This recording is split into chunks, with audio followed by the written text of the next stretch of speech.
As histórias de Margaret MacDonald e John Darby. Exatamente. Muitas pessoas, até pessoas bem intencionadas, atribuem a doutrina do arrebatamento secreto a Margaret MacDonald. Só que não. O arrebatamento secreto vem de John Darby. Vemos algumas ideias iniciais naquele movimento estranho na Escócia, lá, né, com Margaret MacDonald e seus irmãos. Vamos ler aqui, vamos entender isso melhor. Margaret MacDonald nasceu em 1815 em Port Glasgow, na Escócia, e morreu por volta de 1840. Ela morava com seus dois irmãos mais velhos, James e George, que administravam uma empresa de transporte marítimo. A partir de 1826 e até 1829, alguns pregadores na Escócia enfatizaram que os problemas do mundo só podiam ser resolvidos através de uma eclosão de dons sobrenaturais do Espírito Santo. Em decorrência da propagação destas ideias, Isabella e Mary Campbell, da paróquia de Rusnett, manifestaram experiências carismáticas como falar em línguas. Aliás, eu estou devendo. E eu peço perdão. O que é realmente falar em línguas? De onde isso surgiu? Também estou devendo isso. Como tudo começou? Estou devendo isso. Isso começa com os cristãos? Claro que não. Isso é um dos fenômenos mais antigos na história da humanidade. Estou devendo uma live sobre esse fenômeno. Temos o registro do falar em línguas até entre sacerdotes de Amun. Exatamente isso. Sacerdotes egípcios. Temos o registro do falar em línguas nos cultos órficos e também nos mistérios dionísicos. Também temos isso. Temos isso também. Paulo vai dizer que quem fala em línguas fala em mistério com Deus. E quando ele diz isso, ele está tomando de empréstimo de uma literatura que traz a mesma questão. E esse falar em línguas é, sim, um êxtase que a pessoa alcança através de um tipo de transe, através de um entorpecimento emocional, uma descarga alta de adrenalina e outros hormônios a partir de rituais ou induções que possam acontecer. Então, isso sempre existiu na história da humanidade. E eu preciso trazer isso aqui para vocês. Inclusive, há hipnoterapeutas sérios, né? Pessoas que realmente têm graduação na área, em Portugal, na Espanha, né? Aqui no Brasil temos o professor Antônio Carreiro, que defende que o genuíno transe, ele é terapêutico. Ele é terapêutico, ele ajuda em diversas questões psicossomáticas. Você verá o professor Antônio Carreiro falando isso, que é terapêutico. O chamar a canto lá, quando ele realmente ocorre, por essa descarga de adrenalina e outros hormônios na corrente sanguínea, né, por um transe ou por uma indução, ouvindo uma pregação, ouvindo um discurso, quando isso acontece. E detalhe, falar em línguas não é de origem do cristianismo, não é de origem grega. Existem várias religiões registradas na história. Eu tenho livros aqui comigo que falam sobre isso. Várias religiões antigas falavam em línguas, mas no Ocidente virou uma exclusividade do pentecostalismo. Mas, na verdade, o pentecostalismo foi influenciado por esse fenômeno que já existia em outras religiões. O falar em línguas de Atos 2 não é igual de 1 Coríntios, capítulo 14. Em Atos 2, são idiomas humanos. É uma mitologia da evangelização a outros povos. Já em 1 Coríntios, capítulo 14, são os mistérios gregos, Quem fala em línguas, fala em mistério com Deus. Quem fala em línguas, edifica a si mesmo. Isso tudo está nos textos dos mistérios gregos e eu estou devendo para vocês.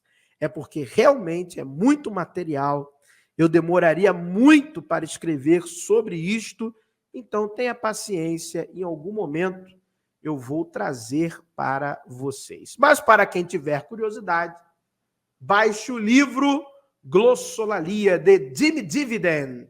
Jimmy Dividen é um confessional. Ele tenta defender a questão, mas ele dá um tiro no pé, e o livro dele é um tiro no pé tão bem dado que é referência na academia para pesquisa acerca do tema. Todos os artigos científicos, PUC, USP, você vai ver lá, citada a obra de Jimmy Dividen. Quando você abre o livro, ele é um confessional, tentando fazer malabarismo, mas realmente a pesquisa dele é fenomenal. É o melhor tiro no pé que eu já vi na história da teologia. Que tiro no pé sensacional, porque ele pesquisou a fundo a questão, tá bom? Vamos lá, vamos voltar aqui então, que eu não quero alongar, não quero fugir do tema também, mas eu devo esse tema para vocês, tá bom? Então, a galera falava em línguas porque nos mistérios celtas falava em línguas, né? Tudo falava em línguas, na Índia já se falava em línguas, tem até na maçonaria galera que fala em línguas e por aí vai. Vamos lá. Por volta de 1830, curas milagrosas foram relatadas através de James Campbell, primeiro de sua irmã Margaret MacDonald, depois de Mary Campbell, através da carta de James a Mary. Pouco tempo depois, James e George MacDonald manifestaram o falar e as interpretações das línguas, e logo outros seguiram o exemplo nas reuniões de oração. Então, veja bem o que estava acontecendo na Escócia. Experiências carismáticas atraíram grande atenção nacional. Muitos vieram para ver e investigar esses eventos. Alguns como, olha só, você vai reconhecer esses nomes se você é um estudioso da teologia. Edward Irving, que ele até fundou a igreja irvinista, exatamente isso. E Henry Drummond, esse nome não te é estranho, certo? Exatamente. Consideravam esses eventos como demonstrações genuínas do Espírito Santo. Então, para esses caras aí, o Irving era meio doidão, né? Então, para esses caras aí, eles achavam, as referências bibliográficas estão aqui, tá? Estão aqui no rodapé, ó, as referências bibliográficas estão aqui. Para quem quiser o PDF lá, for membro do canal e funda no assunto, tá bom? Então, para esses dois, eram manifestações genuínas do Espírito Santo. Mas eram? Oh, claro que não, né? Obviamente que não, gente. Por favor, né?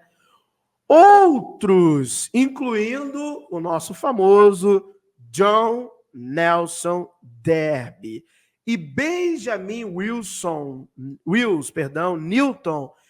que os irmãos Plymouth, acho que é Plymouth, enviaram em seu nome para investigar. Chegaram à conclusão de que essas exibições eram demoníacas. Opa! Então, nosso caro amigo John Nelson Darby, o nosso personagem, vai até o local e ele fala, olha, isso daí é demoníaco, isso aí não é Espírito Santo nenhum. E tem uma questão que você vai aprender aqui comigo agora. Nossa, meu mouse está estranho. Essa associação dos irmãos Plymouth é que vai dar origem aos homens, à Assembleia, dos homens de Deus, porque era uma sociedade masculina. E depois, essa Assembleia dos Homens de Deus, que antes eram a associação dos irmãos Plymouth, acho que é assim que se fala, né? O Plymouth, ela vai dar origem ao que é hoje as Assembleias de Deus. Lembre-se que as Assembleias de Deus começaram nos Estados Unidos. Exatamente. E o modelo, né, de ministro, né, que, lembre-se, as convenções das Assembleias de Deus são convenções de ministros, não de igrejas. As igrejas são vinculadas ao ministro. Lembre-se disso. Segue modelos que foram propostos, né? Porque muitos destes pertencentes a estas associações eram maçons. Não estou falando isso de maneira a ofender, de maneira depreciativa. Não, não, não. Pelo amor de Deus, não tenho nada contra a maçonaria e nem nada contra quem é maçom. Estou dizendo do ponto de vista histórico. Por isso você vai perceber, quem é maçom, que reunião de convenção de assembleia, né, tem umas semelhanças, né? Porque a origem dela é maçônica, tá bom?